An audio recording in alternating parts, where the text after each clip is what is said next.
as the crows make night of the fading sun.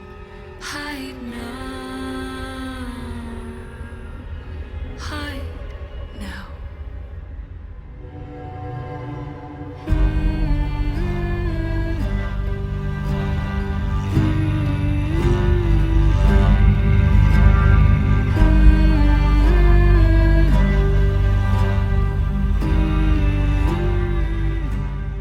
Hello, lore heads, and welcome to the League, exploring the League of Legends lore from A to Z. My name is Rebecca. And I'm John. And I'm Mark. And today we're talking about the Ancient Fear, Fiddlesticks, who was released February 21st, 2009. I don't think I realized he was that old. Yeah, he's an old boy. I know. I mean, he got the big re-release update, right? So I think that's part of what's contributing to it. I honestly almost said that was his release date because he's a completely different champion. Yeah. But he's still got the Crow Storm. He's still got crows. Yeah. That's something. He's got click and point fear. You know, he's a scarecrow. He's got the life sucky. He does have the life He gives sucky. you the big suck. The sustenance straw. I want to abandon this episode real quick. And we're done. That's how y'all are going to talk. Yeah, Fiddlesticks, his rework, a year and a half ago now, something like that? Maybe 2 years?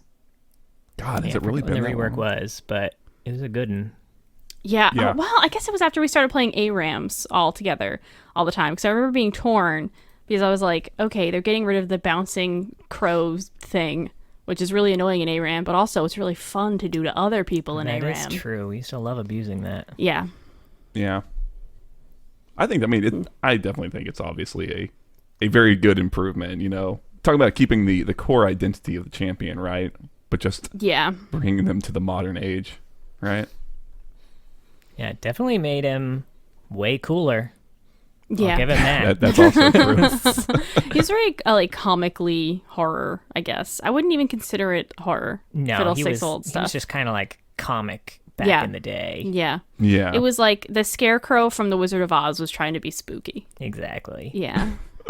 And now he is spooky. Now he is spooky. He doesn't true. have too much on the universe page. He just has his bio and his short story. We predicted that it was going to be his bio and then a short story about one of his victims, and it ended up being cooler than that, which was nice. I will say they also on Universe have a picture, which is kind of an important picture for Fiddlesticks. Oh, yeah. Yeah.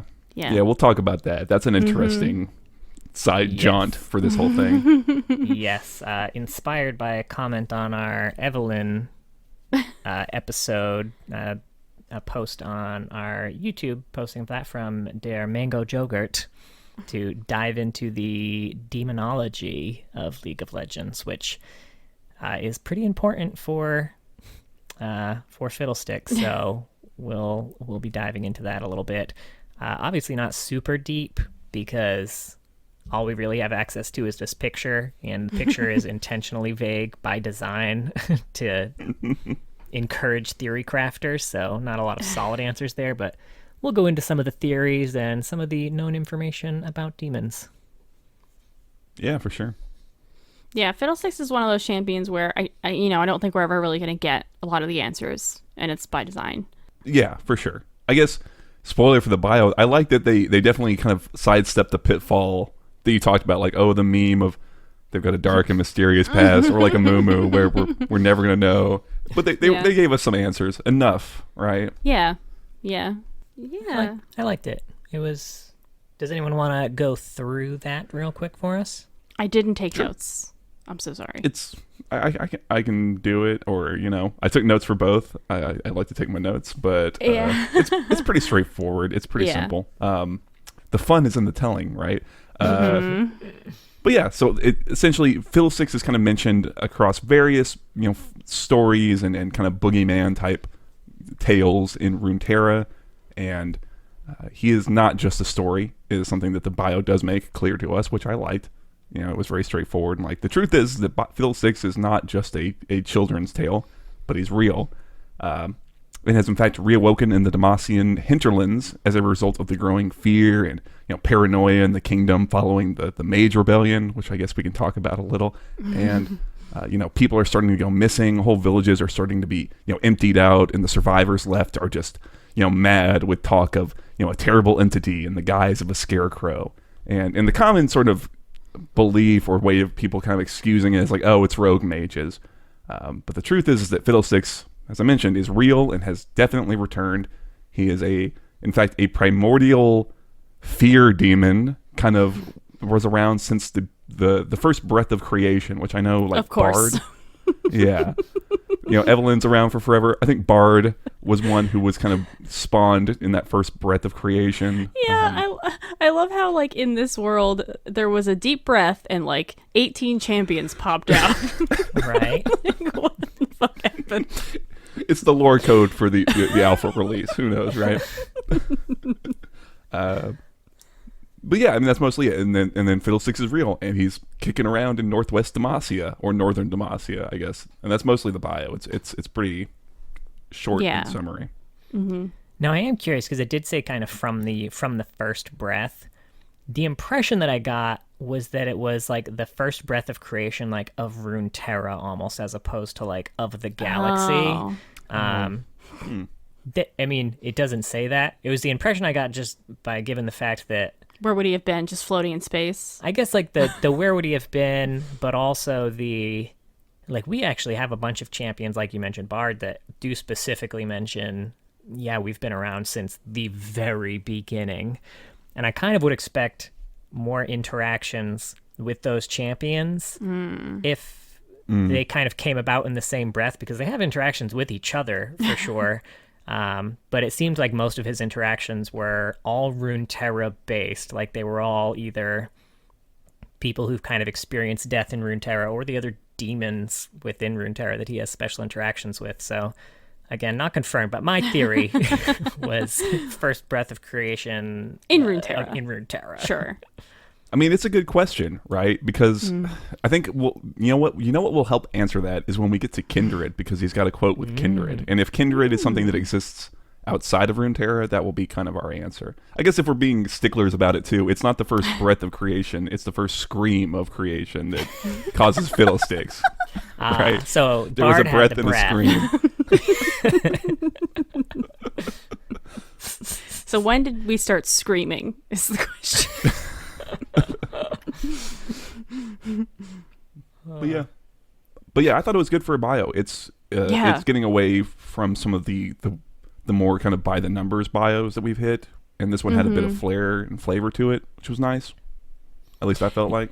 Yes. It was a good combination, I think, of ambiguity without refusing to tell us anything solid about the character, which is good. Like, I don't mind a bit of ambiguity. I hate if 100% of the character is ambiguity, but like, I don't mind having a little mystery in there. That's fine. For a character like this in particular, it's fine. Oh, definitely. I mean, like you said, we're not going to get every answer, and if that makes sense, right? If you got every answer, it would kind of puncture the dread that they've built up. But it is nice to not have. It's nice to have the bio kind of say, "Here's the truth.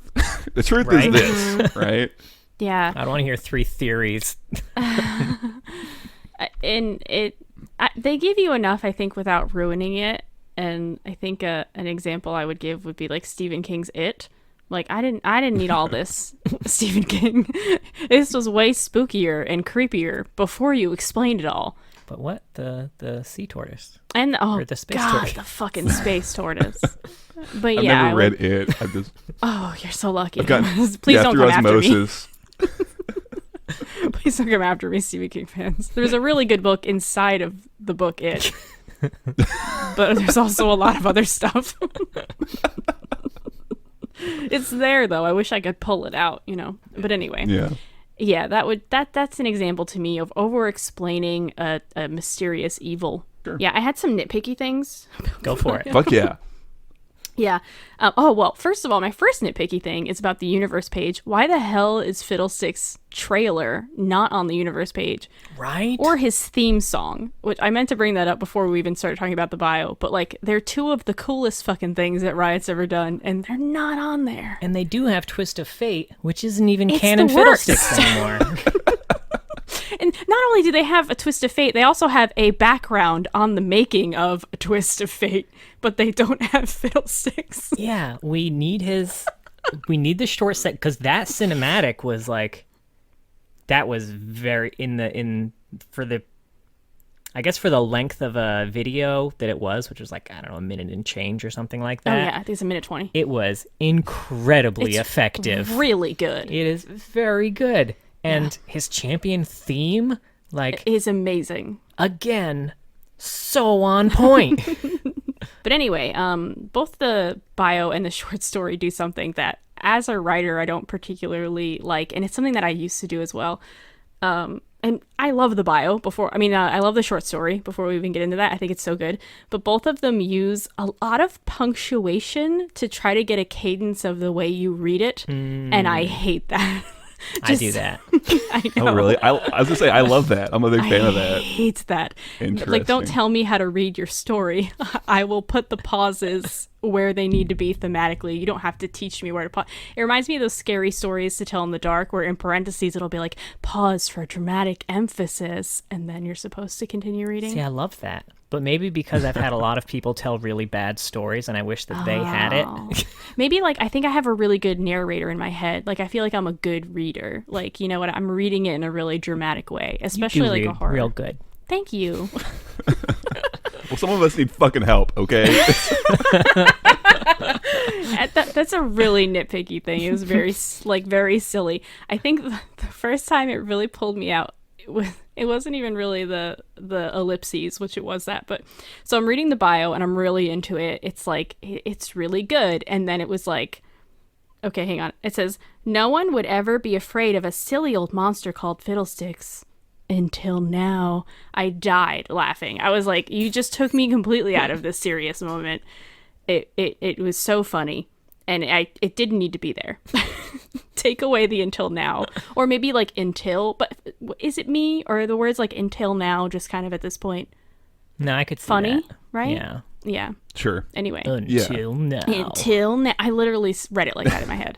It belongs in a trailer, here- I guess, not in a story. Hearing y'all say it out loud, it certainly reinforces it, right? I think you're right. You can just drop it entirely. And yeah. we, yeah. I even wrote it. Okay, so no one would ever be afraid of a silly old monster called Fiddlesticks. Something has awoken in the Demacian hinterlands. Way more dramatic. Like, to me, that's so much cooler than the until now. Or even if you just had to do until and then do that. But I don't know. Anyway, that was my one nitpicky thing about the bio. Otherwise, it's a very good spooky story. Yeah. Even as a bio, which, like, I was gonna say, I wouldn't say a bio was ever anything. For sure. I was pleased with it. I like that. I like that something they've highlighted here, and they kind of continue it in both the teaser and the short story, or flavor story, whatever, is the fact of, like, Fiddlesticks kind of showing back up on the scene is in relation to sort of the fallout in Demacia around Silas's Mage Rebellion. So I like that there are lore events that are propelling, like, new, especially like this new stuff that's been touched really recently, kind of propelling things in the world. I don't know if that makes sense, but that it feels like something's happening in the lore and it's causing things to happen. Like, Fiddlesticks is back, right? Yeah. And it's like a whole thing. Okay, I'll go on my one nitpick. Okay. Sure. It says in the lore, or in the bio, that Fiddlesticks is universally feared. Now, I feel like we on Earth use the term universally pretty loosely. Oh yeah. Just for, this movie is universally loved. But I Miss feel like Universe or Miss Universe. in Runterra, where actual celestial beings from the universe are here, I don't think that we can just throw around the term universally feared. Like, I want to know what Aurelian soul thinks about tiny little Fiddlesticks. He doesn't give a fuck That is about a fair fucking Fiddlesticks. point. Aurelian Soul wouldn't give a shit about Fiddlesticks. He would eat Fiddlesticks. Oh, that's hilarious. I mean, that's a good question when it comes to sort of, again, like we're talking about when it comes to the breadth of creation, like, you know, what kind of threat level are demons in the big scope of things, right? Midnight. You know, midnight. Those sick Office references. Man. Yeah, that's a good question, though. I mean, I would assume based on the stories that Aurelian Soul would easily 1v1 Fiddlesticks. Yeah. But I don't know. Can Fiddle mess with Aurelian Soul's soul and heart the way he does people? I don't know. Who knows? It's a fair question. I would like, you know what I would like? This just popped into my head. I would like it if, like, Yordles were immune to Fiddlesticks. Something like that. Ooh. Well, you know, what's interesting is that I think, aren't all the Yordles considered to be, like, enemies of Tom Kinch? Like, doesn't he have them all? It's listed somewhere. I don't know where, but that they all... Really? Yeah. And he's a demon, so I don't know. Or what'd he do to them? I don't fucking know. Yeah. But yeah, Yordles with Fiddlesticks would be an interesting little meetup. Well, we'll get on this a little bit later too, but it is Yordles are kind of magical creatures, and demons themselves cannot be killed by terrestrial, like, non-magical weapons. I mean, it's entirely possible that the Yordles are just armed with an arsenal of things that can actually They're the only fight ones demons. who could take down the demons. Not the only that. ones, but we've got a handful. I know Shen and Yone both have kind of spirit blades that can fight demons. But that's so typical, right? Seeing Shen and Yone run off to fight demons. No. Give me fucking Lulu and Timo and Corki. Yeah. That's his new lore. Corki, Demon Hunter. Fuck. Oh, man. Shit, I want that so bad. For sure. Here's a note for editing Rebecca. Write that fan fiction too in the future. Buffy. Just load it up. But Corki. Oh, man. So, did you want to take us away for the short story voices? Ooh, before we do that, there were a couple more things about the bio that I liked. Go for it. And things I wanted to call out. So I like that they talk about the ways that Fiddlesticks is kind of described in different other cultures, and I like that the Freljord one, he's still built out of random crap. Like, he's built out of shields and furs and wood and shit. That's a nice detail. The Targonian one talks about a child of Twilight stealing one of his keys. Zoe? Right? Yeah. Zoe Fucking still has nice. his key on her splash art. Yeah, exactly. When we talk about demons, we can talk about that.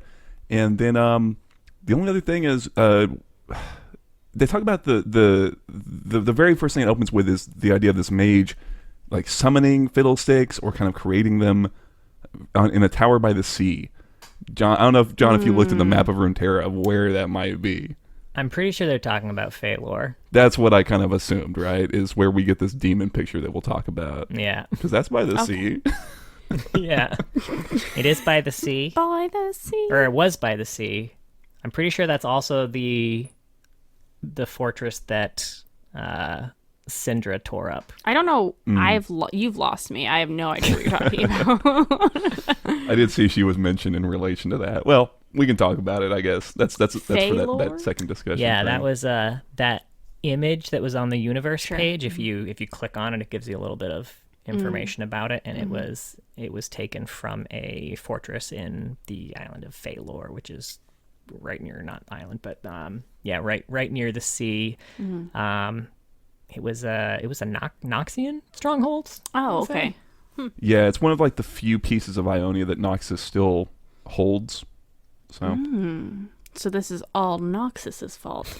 Always. Yeah. Ultimately, yeah. Darius. Now Darius has to fight. No, that's boring. It was Noxian all along. I'm just singing these songs today. All right. The short story.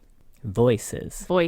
For the record, also, I don't know if this is the first full story credit or whether I just missed earlier story credits, but this story is by Jared Rosen. Now, we've been talking about all the AU blurbs. Jared's our AU blurb dude. Like, he kind of took them all under his wing and was like, I'm gonna fucking do this. So, yeah, I don't know if this is technically the first full actual champion story of his or not, or whether I missed earlier ones. But if this is the first one, hell yeah, Jared. I don't remember. That's why the name sounded familiar to me, though. I was like, Jared Rosen, we must have read of some of his other stories. No, you just say his name like every week. I think you're right. I think this is the first like mainline prime whatever one that we've hit, and it seems like he had a really big like he drove a lot of this because I saw him answering questions about the Fiddlesticks update from the lore perspective, so I suspect this was his baby. You know? Yeah. Yeah, well, we had predicted that the flavor story would be about one victim. I was thinking Cassiopeia, right? Like that kind of story, or Evelyn, this kind of boring, bland, okay, this one guy's going to get killed by this character. But instead, it's about an entire town disappearing and kind of how it very quickly snowballs from one person to everyone kind of losing their shit. I don't have any more detailed notes, though, if Mark wants to take it from there. Sure. It's, again, this one especially, the joy is in the reading of it, right? It 100% is. And we normally only say that about comedic stories, but if you like a good spooky story, I think this is a nice one. Yeah, this was solid. Yeah. Yeah, this is my favorite horror piece so far. I guess I'll just say that out loud. But yeah, Voices by Jared Rosen. So it starts with a Demacian poem, which I guess I'll hit real quick. I mean, really, it's not really relevant for the story. It's really more relevant when we talk about demons in general. Yeah, but it was neat. Sure, but it was a fun way to kind of start it. It's like, ooh, what the fuck's this about, right? 10 great kings took 10 great thrones. 9 crowns adorned 9 heads. One left to scratch upon their mounds. The crow alive and dead. Which is talking about Fiddlesticks, I assume. What? Doesn't rhyme very well, which I always, I like rhyming things. Anyway. Ooh, no, I'm with you. I prefer a rhyming poem. Hey, poets out kinda. there. You're allowed to rhyme. We're like fucking 3 children. These 3 assholes who don't know anything about poems. Hey, why don't your poems rhyme more, fuckers? It's true. I hate poetry. None of us know anything about fucking poetry, dude. Like, you know what I like? Man. Shel Silverstein. They rhymed good. Can always count on him. Damn. Oh man. All right, what the fuck was I talking about? Voices. That's it. So this is told from the perspective of the sole survivor of, like you mentioned, a Demacian village called Goldweald. He talks about how the town was essentially kind of plagued and destroyed by Fiddlesticks. People going missing and the village descending into chaos. And it starts with an old drunk. I think Hubbard was his name. And everyone's like, oh, he's just drunk. Don't worry about it. Let him sleep it off. It was not just drunk. So everyone starts kind of freaking out. They kind of get organized. And specifically, they've got a veteran sort of spy, this guy called Davil, who is kind of organizing them. And it's like, okay, we're going to form a militia. We're going to do this. We're going to do that. And the next day, sunrise, whole family's gone missing. All 5 of them. And as they're out there kind of investigating, voices kind of start coming from the corn rows. And a few headstrong individuals with their swords rush in, and they aren't seen again. And the blacksmith tries to ride out and get the guards from Allfield, I think was the name of the town that he was going to go to. And something pulls him in, and voices continue to kind of call out, kind of mimicking the people who have been lost. But they all sound just wrong.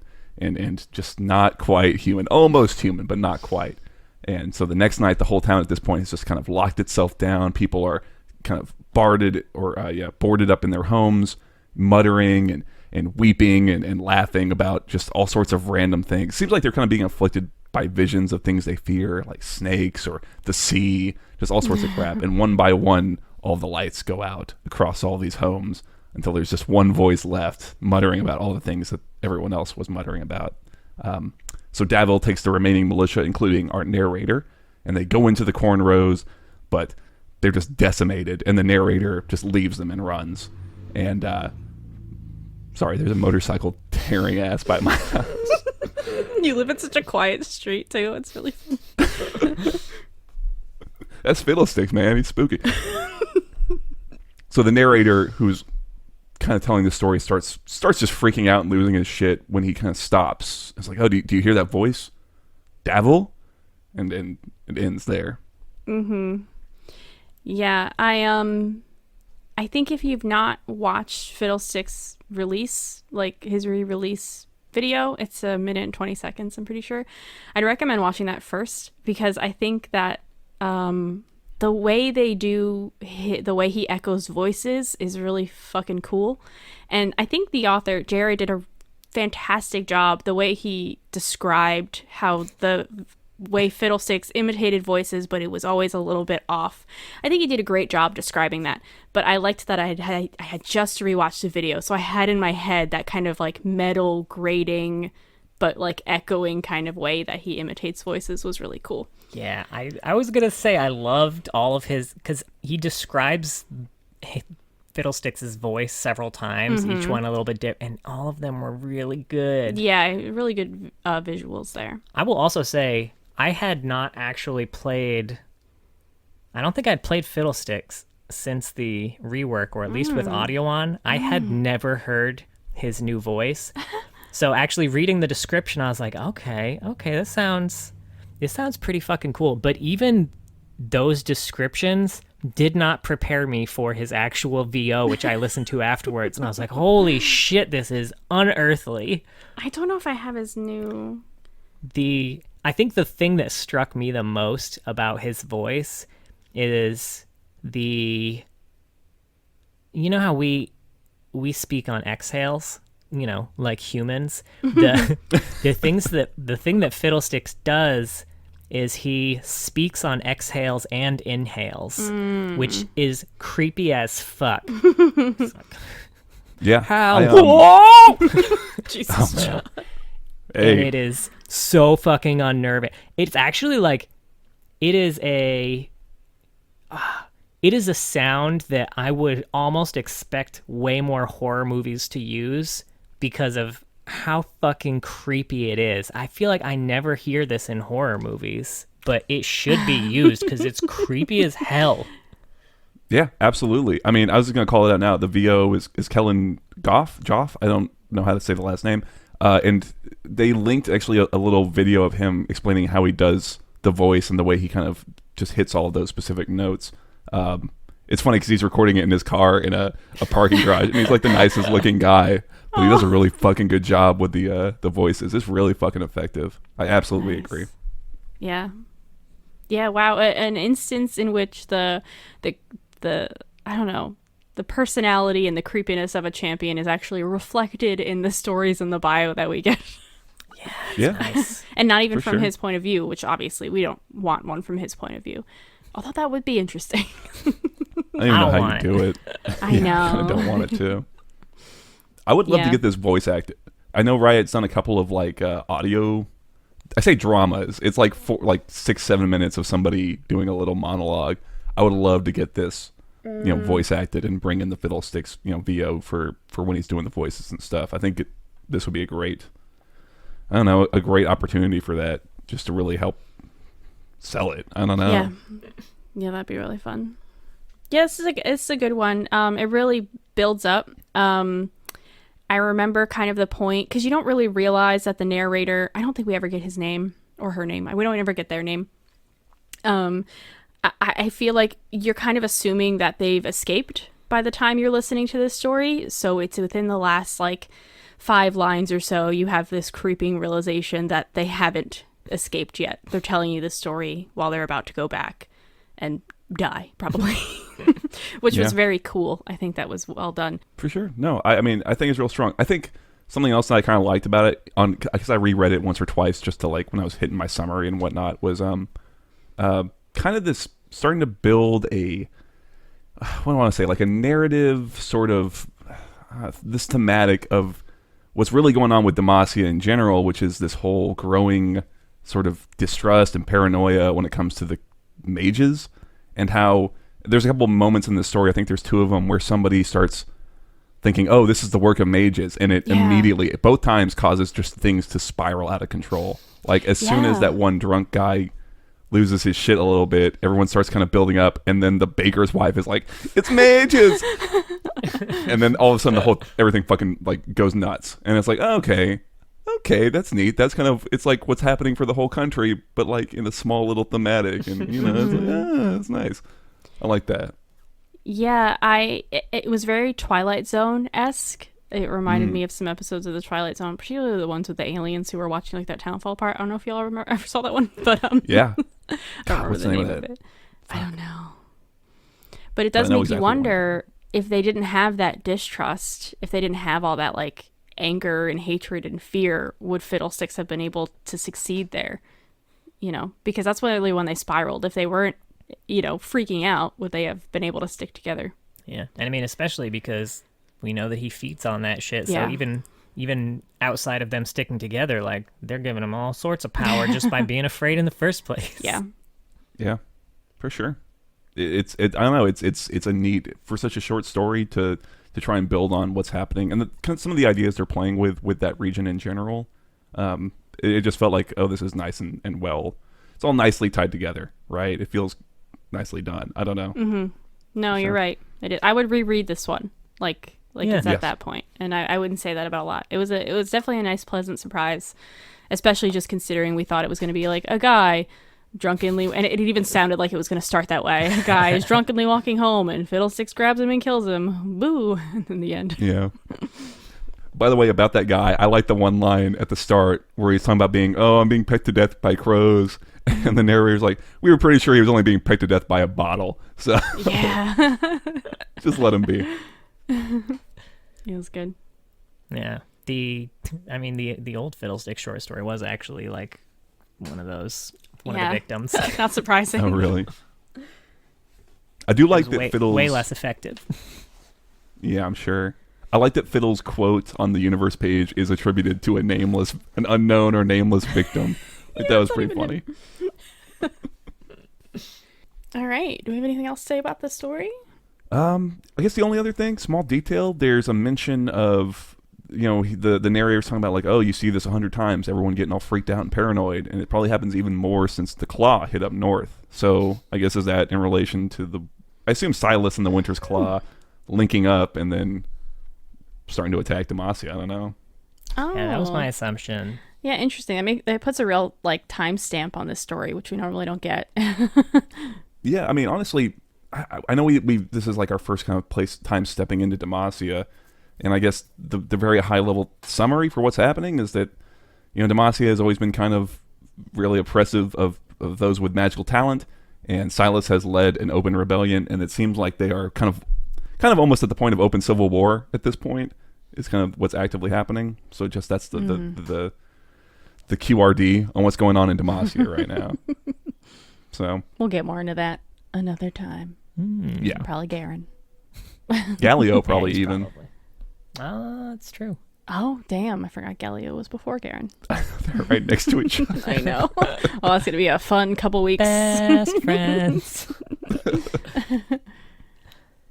So, you want to learn a little bit about his old bio? Yes, absolutely. For sure. Old bio, pretty short. There is a valley just on the sandy edge of the Tempest Flats. It's said that a powerful witch lives there at the very bottom, all by herself, but never alone. It's said she commands the powerful magics that circle and battle this place. She transforms the energies into semi-living souls, trapping them inside bodies of carefully crafted scarecrows. The witch has kept to herself for many long years. That is, until a few months ago when she sent one of her creations out to warn the rest of the world. Leaving the valley in the middle of the night, Fiddlesticks shambled across the desert and into the neighboring realms. He torments and terrifies all who look upon him with his wickedly crooked smile, for he is the Harbinger, bearing news of impending doom. Oh, that was his old title too, wasn't it? Forgot about that. Mm-hmm. Doesn't he just sit in a room in the League of Legends? Isn't that his old lore? He just hangs out in a room. Or am I thinking like Nocturne? No, that was him too. That was his like second or third revision, I think. Wow. I guess I was just gonna say, I guess him as like someone who he's not the best harbinger when he just goes around and spooks people, right? Also, Fiddlesticks is old enough that he has some Journal of Justice entries. Oh, Jesus. A lot of them were actually not... They were general questions kind of about the world that were answered that had kind of had to do with Fiddlesticks, which these are not canon. Anything in the Journal of Justice, not canon, just kind of fun.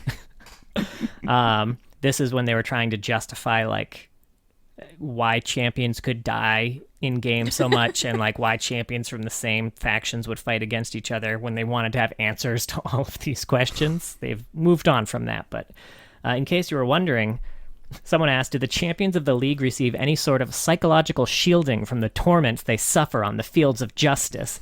Dying over and over seems rough enough, but the abilities of some champions in particular, like Fiddlesticks, Malzahar, or Karthus, seem like they would create lasting mental trauma. I doubt that Demacia or Noxian would admit weakness by applying for counseling, but are such services provided to them? Why? And in case you wanted to know, yes, most services are made available to champions.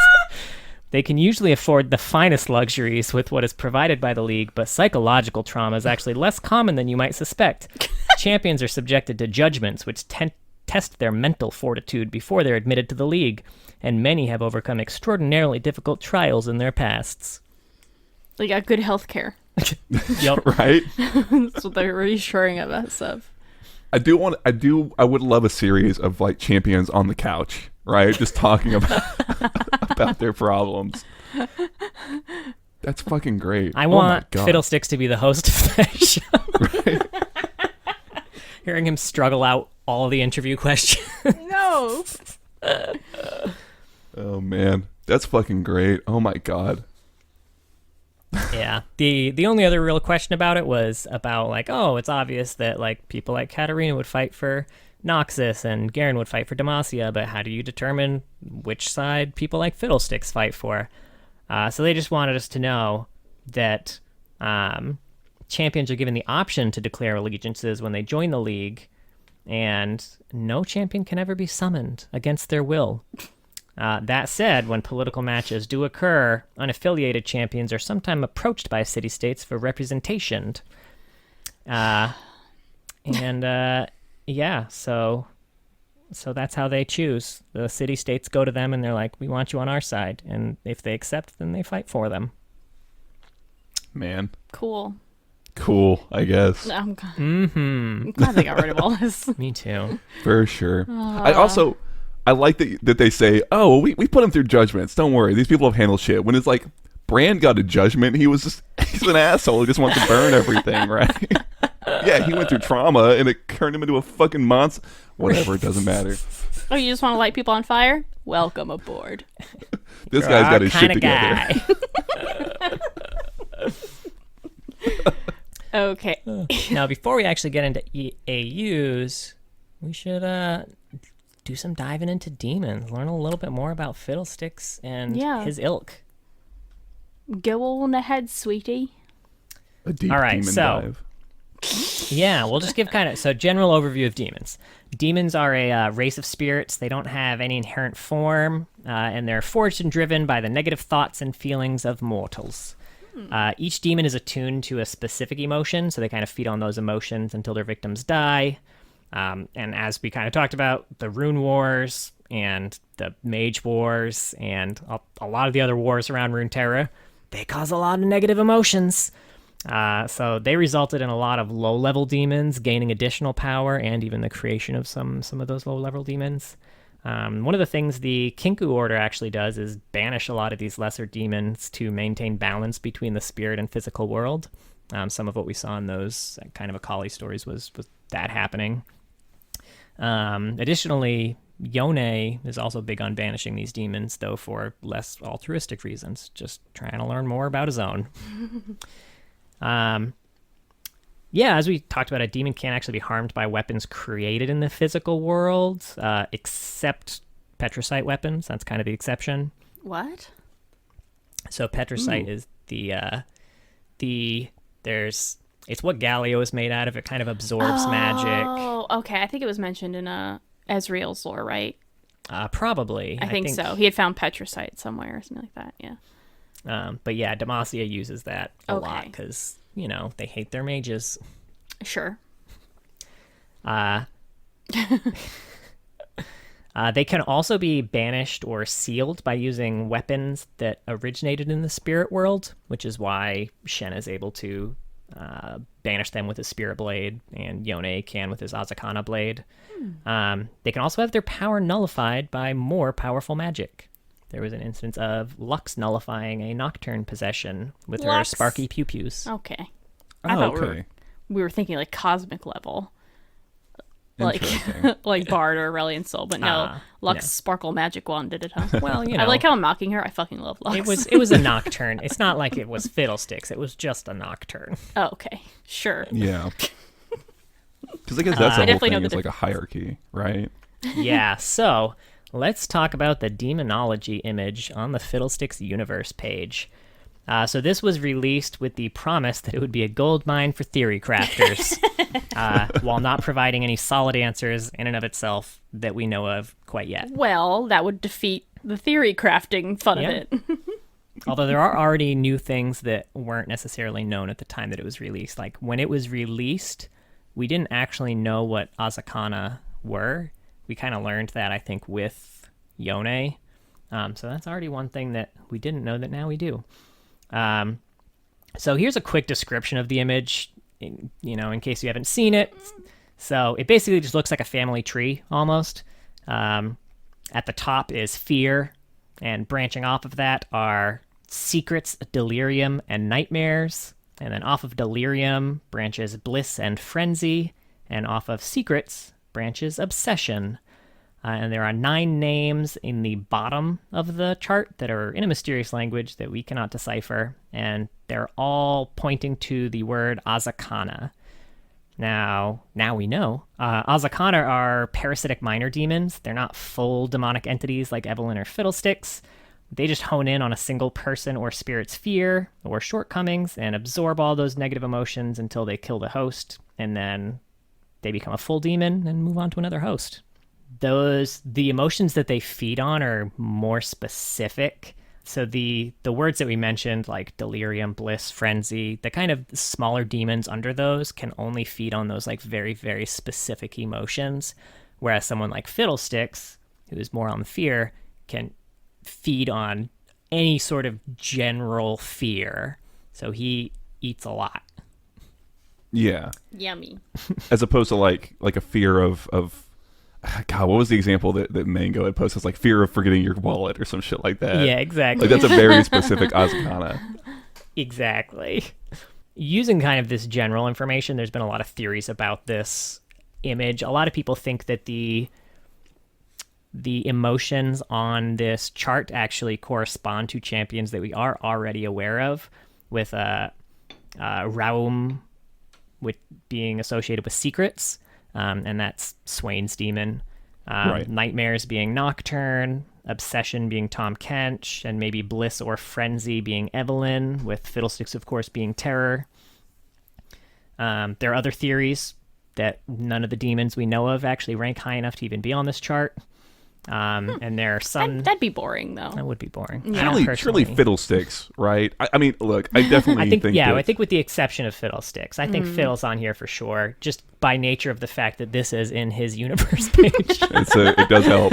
But I mean, It's a red look, herring. We've also got the fucking quotes that Fiddle has against those demon champions where he refers to Nocturne. Doesn't he call, like when he kills Nocturne, he says Nightmare. When he kills Swain, he says Secrets, right? Like those two for sure. Oh, that's cool. Evelyn and Tom Kench are a little more wishy-washy. But I would agree with all that, frankly. That all makes sense. And if you look at like Evelyn, like her concerns, she is way more like a knowable entity, and her concerns are way more, I guess, pedestrian, for lack of a better word, compared to Fiddlesticks, right? Like she's looking for her next one night stand, right? Fiddlesticks is like a primordial fear demon who wants to like feast on everyone's fucking terror across Runterra, right? Mm-hmm. Yeah. And so a few more interesting things about this chart, too. There are actually 2 unlabeled branches at the very top of this chart. So in the middle is fear, but then off to the left and right, there are another branch that there are no words associated with them. So, again, don't know if this is an aesthetic thing, whether there are 2 more words that just aren't listed here that maybe will be revealed later, whether those words in combination with fear create the emotions underneath. Who knows? We don't. Yeah. See, I guess it's also kind of this ties back to that poem, is that they've got a small image of 10 circles on this thing, and we're with a larger one with about 7 or so. Yeah, 7 on the outside and 3 on the inside. And I think the kind of prevailing theory was that in the same way that Fiddle is like the fear demon, there's probably like 9 other base emotions, right, that other demons sort of key in on. And then I guess this is, now we're just hitting like wild speculation. My personal theory was kind of like you said, they kind of branch off, and I think it makes sense to think that, secrets is maybe a weird combination of like fear and something else, right? One of these other big primal things, and then delirium kind of that same way, right? Although interestingly, underneath some of those big words like fear and nightmares, there are also multiple names written underneath them, as opposed to just like the one for each of them. So again, don't know if there are plans for more demons that fit under those, whether those names mean nothing. Who knows? But like you mentioned, the kind of the 10 theme on there is also present over the left side of the image, where there are 10 keys drawn of various types, including the one that used to be on the old Fiddlesticks splash art but is now in the Zoe splash art, and the 2 that are on the current Fiddlesticks splash art. Well, again, going back to the poem, it's kind of interesting because they describe there's these 10 kings, 10 demons, and 9 of them, what does it say exactly about them? There was 9 of them that took crowns, was it? And then one of them is kind of left, and it says scratching at their graves, almost like he's the Harbinger, right? Both, I don't know if that's just like a nice reference to his old lore, but maybe he's like the one who, if he gets enough power, can help unlock some of these other big boys. I found an old tweet, by the way, from Jared Rosen, because someone had posted the demon picture with like their theory on where people go, and he had said Tom Kench is addiction and Evelyn is agony. That is what Fiddle says. I will say those are the 2 things so he doesn't say specifically. So obsession. those 2 aren't addiction. on there at all. So interesting. Yes, and also Shaco isn't a demon. Yeah, we did know seems that actually. weird. Despite the fact that his title in game is the Demon Jester. Yeah, it was really funny because he commented on this woman's Twitter. Her name is that's the Dinka YouTuber I K. listen Yeah, to. you know Dinka K. Jared told her, Shaco isn't a demon, and she said, "How is he not a demon when you guys literally named him the Demon Jester?" And his response was shrug. Yeah, that's about right. Makes sense. You know what else fucks with this is that Tom Kench is like referred to as the River King. It's just another layer of like, great, awesome. So I guess he's not a king demon, even though we've got the direct reference to like demon kings, but it's not Tom. And It's speaking fine. of which, too, I guess just a call out too, because I know I had mentioned that I watch a lot of like Necrit videos in preparation for this too, but if you're interested in lore too, another pretty prolific lore YouTuber is Tenebrix on YouTube. I think you mentioned Dinka K on Twitter, but And Twitch, I believe. Oh yeah, so she's got great lore videos as well, so recommend checking it out. People who don't go alphabetically, who actually read all of the lore Right when it and comes out. right when it comes out and know everything about it. Yeah, we're still Yeah. catching up. When we say we're going alphabetically, we haven't read all the lore and now we're discussing it alphabetically. No. We are literally experiencing it alphabetically. As I'm sure you could probably guess. The intended method of experiencing it, for sure. Yeah, exactly. I'm sure this is what Riot intended from the very beginning. Hey, listen, it's better than the majority of players who probably don't read any of the lore. That's fair. That's right. We're better than all of them. Hell yeah, no. Yeah. Yeah, I think that's a really solid breakdown. It's an interesting thing. You know what going through all this shit made me think about was that when way back in the Kali's lore, when we talked about how they thought Jin was a demon, and it's like they really cast that in another light. Like, oh fuck, they thought he was a demon. Like, it's a whole. He must That's a be big evil. deal. Shit. Yeah, Yeah. for sure. only other thing, Viego has a little interaction with Fiddlesticks where he calls him an demon, which is an interesting thing. Nox is the ancient Noxian like dialect, or I guess kind of culture. So maybe there's something there. I don't know what that means exactly, but there's something. Hit us up. What does it mean? All right, John. Is Fiddlesticks in the Academy universe?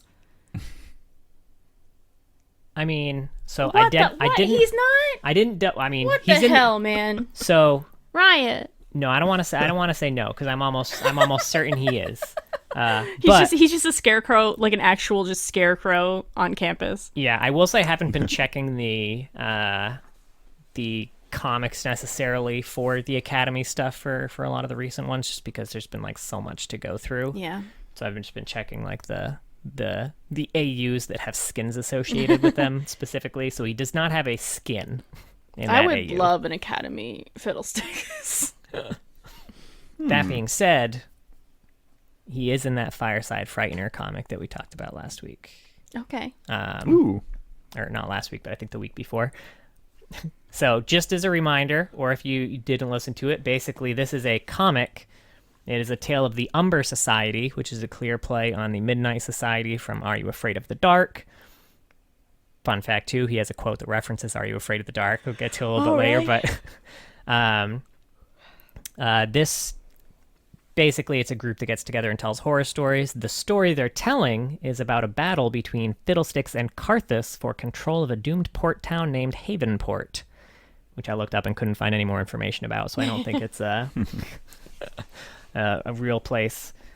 Karthus attacks with his undead legions, but they're basically torn up by Fiddlesticks' winged terrors before they reach their target, and then as Karthus readies his own attack, malefic fire pools at Fiddlesticks' feet, and he spreads his arms wide. And then as everyone in the Umber Society is trying to guess who wins the fight as they're both charging up their final attacks, Jinx and Lucian are like, I think I hear something in the woods. And then surprise party Fiddlesticks pops out. And kills them all. He does pop out alting, so yes, it is a very good chance Probably. that They're all feared he now. kills them all. I like how the story is basically like Alien versus Predator, but it's Fiddlesticks versus Karthus. Now, from the AU side, he's part of a bunch of AUs, but not to the extent that like Ezreal was last week. Like the AUs he's a part of, he doesn't have stories and stories and stories about them. They're like the smaller lore blurbs that we're more familiar with from the AU side. That being said, he is part of the Pulsefire AU.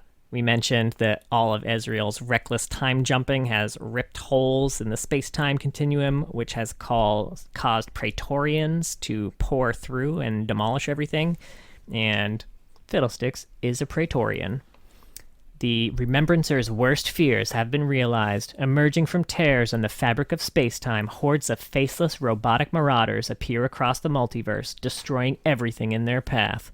Fiddlesticks is only a single unit in this endless invasion force, assimilating any technology it comes across and eradicating all life. Woo. So yeah, Pretty fucking dope. nice work, Ezreal. Wow. He's also in Omen of Dark. This is set in, you're not going to believe this, a dark setting. Each of the champions in it serve the Blade Queen. So this is kind of set in one of those storybook fables of the Eclipse universe. So this is another one of those kind of cross-universe stories. So Spectral Fiddlesticks is the one that's part of this. A gruesome specter rumored to stand eternally watchful over a peculiar book of fables.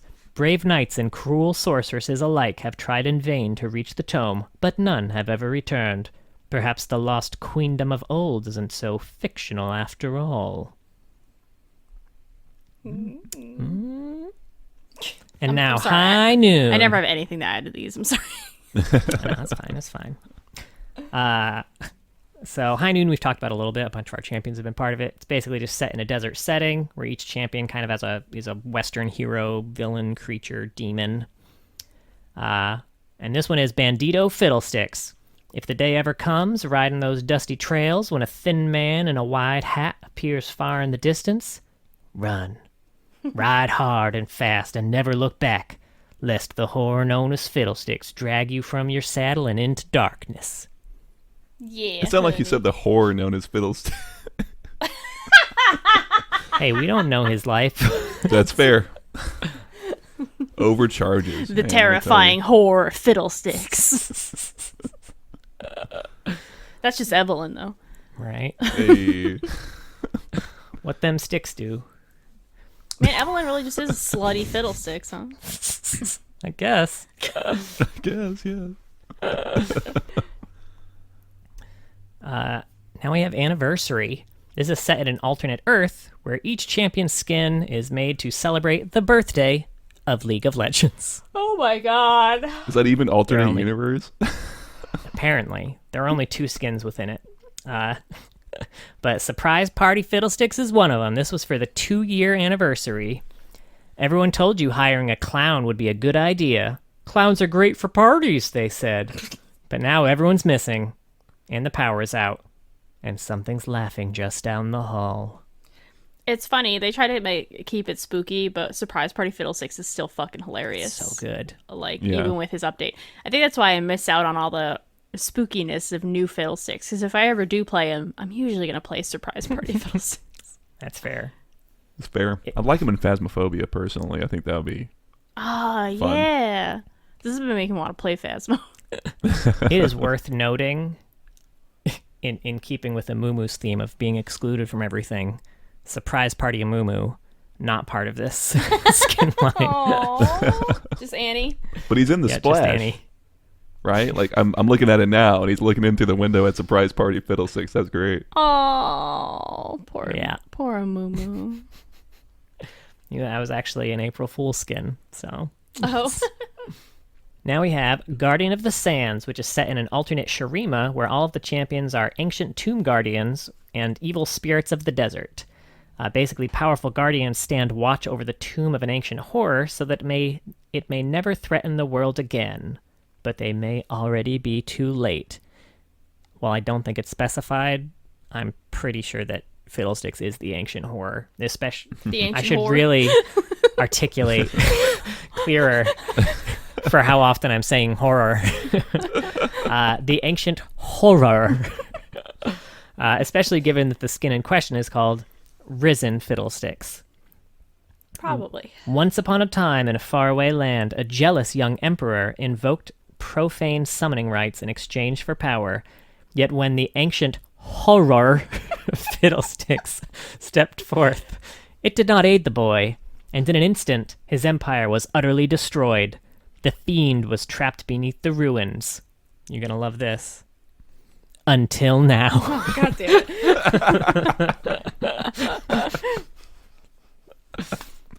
That ancient whore. And obviously, gotta be part of the harrowing skin line, right? You skipped the winter sports, John. I'll go back to it. There's a reason to. Oh, okay. Ooh. So, this one's Pumpkinhead Fiddlesticks. Carriage drivers are cautioned to stick to well-traveled highways, especially during the witching season. Strange things can happen on these old moonlit roads where no birds sing and something enormous moves within the fog. The scale on the splash is really cool in this one. Also in the Yeah. like Union Jack, he's like massive, and that's pretty cool. Yeah. And then we've got Sugar Rush, set in a candy kingdom where each champion is made of sweets. Evelyn was also part of this. Yeah. But this one's Dark Candy Fiddlesticks. As lights go out across the winterlands in preparation for snowdown season, something ancient and terrible rises from the darkest corners of the Poro King's lands. Devoid of thought or purpose, it hunts for holiday revelers as if possessed, cutting down anything that crosses its path. Which is a way less whimsical take of this candy land than I feel like a lot of even Evelyn in the other candy land was just like stealing candy and shit. I'm gonna be honest, all of these AUs are just like, set in a world with candy, an ancient evil lurks. Set in a sand world, there's an ancient evil. That's all of them. They've all been the same. Yeah, the What about Praetorian High is probably Noon? the most. He's just a little bandit. All right, I'll give you that one. He's the Rito Bandito. Continue. And the last two, we've got Winter Sports, which celebrated the 2010 Winter Olympics, and Bilgewater. So the Union Jack Fiddlesticks was the Winter Sports one. Fiddle Me Timbers is Bilgewater. And the reason I combined them is because of the very similar lore blurbs between these two. So the lore blurb for Union Jack Fiddlesticks merely says, "Pip pip, cheerio." And the lore blurb for Fiddle Me Timbers just says, "Yar har, fiddle-dee-dee." Jerry got real tired. I was So gonna say, that's his place in that universe. All right, fucking so tired. here's my take on Bilgewater. Set in a pirate world, there's an ancient, evil, lurking evil force. which has been Ship it. sleeping until now. Yeah, Oy. ship it. Good shit. Ha, ship. I see what you did. Yeah. Yeah. I fucking didn't. So those are all the AUs. And I've got a few quotes that I liked, and then some fun facts. But I have no other thoughts. okay. I have No. no thoughts about the ancient whore. She's an expensive one, huh? Yeah, no, I don't have too much else. The quotes, things are gonna. He's got cool quotes. I guess because the thing about his quotes that I'm sure you'll hit is that he unveils a couple things about champions. You know, like we were talking about, like, oh, we can see some more into the demons. Those are neat, you know, and then hitting some other champions is cool. And yeah, good ass lore, and getting to look into the demon stuff was cool. I think the demon sort of hierarchy and kingdoms that they're starting to kind of create are neat. My only concern is if we'll ever see any of the other big primetime demons, because fear is a really broad thing, right? Yeah. And, you know, depending on how you kind of finagle stuff, you can start to hit sort of a prequels issue of like, oh, fear leads to anger, leads to hate, leads to suffering. Where it's like, I can rearrange this shit however, right? So, Yeah. I don't know, we'll see.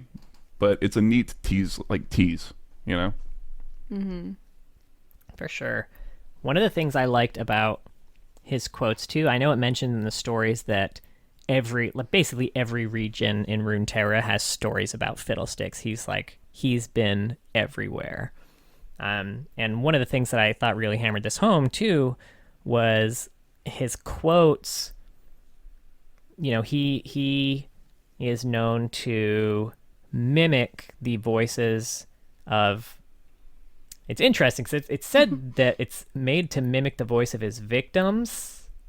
And I don't know how specific it is that they have to be his victims or if it can just be like anything that he happened to hear. One has some very interesting implications. The other one is still interesting. But a few of his quotes for champions, one of them to Annie says, "Annie, help me. Annie, don't let go." Aww. Which, as we know, were the last things that Daisy said to Annie before being swept to her death downriver. Jesus. So now there's this idea: was Fiddlesticks a part of that, or Or did he just happen to fucking be there? or can he pull that out of people? Because That's you what know I kind people. of Yeah. assume. I would assume that as well. Yeah. Which is Yeah, still if he- cool. Yeah. Also, actually, That's dark. He's taunting a fucking 8-year-old or 13-year-old. We couldn't really decide how old she was, basically. he's taunting a child. A child. Somewhere between 8 and 11, depending on the story you're reading. I mean, the new one's pretty fucking severe as well. Oh, what's that? I didn't write that one. Oh, God. Well, Nunu's whole deal is that he's lost his family, right? And I think the quote is, "I'm always here, my little hero," which I think is what his mom called him. Nunu's already brutal. Anytime he dies in game, I legit, it hurts me because. So funny. Oh, go ahead. I was gonna say when Funny he kills story. Nunu. What's a funny story about this? When he kills Nunu, his quote is, "Willump, I'll save you." Mm-hmm. So, just keeping up with the, he just takes that same sad quote, but, it's Fiddlesticks saying it. Oh, God. That's heartbreaking. I'm just trying to play, I was going to say a fun game, but I'm just trying to play League of Legends.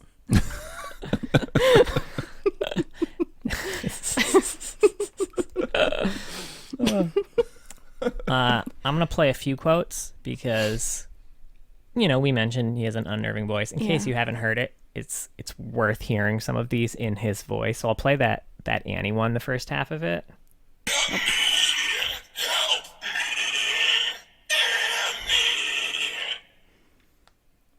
I also loved, I feel like at certain points his voice was described as something that was, there was just something not quite right about it, which is not how I would fucking describe that voice. John, I think it was the idea of him imitating the voices or something not quite right. Could you imagine hearing that in the night and you're like, something a little off about that voice? I can't put my finger on it. It might Better be go her. investigate. There's also the first encounter with Garen quote. Garen, brother, please don't eat me. Oh, I don't know Garen's lore. I don't know what that's about.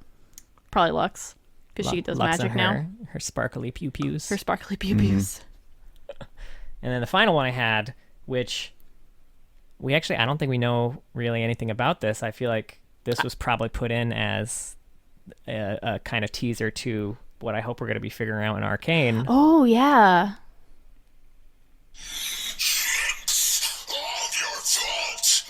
your fault. Yeah, that'll be fun. I actually remember hearing that one in game. Neat. Yeah. Yeah, the quotes are good. I like that a lot of his move quotes too, not specific to champions, are things that have very clearly been from his victims, like "it's in the house" or "don't be scared, it's just a scarecrow." Things that are things like that. He can't hurt us. Yeah. Well done. Yeah, in the video though, I think it does sound more like the guy's actual voice that he's imitating. Yeah. This is just this is Fiddlesticks. This is his inside voice. This is Fiddlesticks' real voice that we're getting to hear. Yeah, this isn't his performative. No, this isn't his performance. This is for him. Yeah. Man. Oh shit. All right. Yep. Yeah, so the other quote, and I won't put it on the phone or anything, but Surprise Party Fiddlesticks has a line that says, "It's the most fun in the park when you're laughing in the dark," which is a direct quote from the tale of Laughing in the Dark from an episode of Are You Afraid of the Dark about a carnival attraction haunted by a vengeful clown. No shit. Oh god. That's cute. That's lovely. I haven't seen that in a long time. Only other fun fact I had was that for an April Fool's one year, he was on the patch notes when they used to put out all those fake patch notes about things that were coming out for the April Fool's patch. He was going to be receiving a skin called 8 Fiddlesticks for April Fool's. And it was the year that they were going to release a bunch of fake Earth skins too, such as Earthgot, New Nerf, Earthloff, Ramurf, Earth Deer, and out of nowhere, Seeing Icog. We didn't get any of these. Those sound great. I need more Earth skins in my life. That's true. They're all kind of morbid, but they're fun. No. They're just wearing a costume. Yeah. Nami would never. She decides what the tide will bring. It's not bringing Earth. Well, it is on a way, because he's with her. All right. Any more fiddle thoughts? That's Fiddlesticks' therapy show, by the way. It's called Fiddle Thoughts. Fiddle Thoughts with Friddle.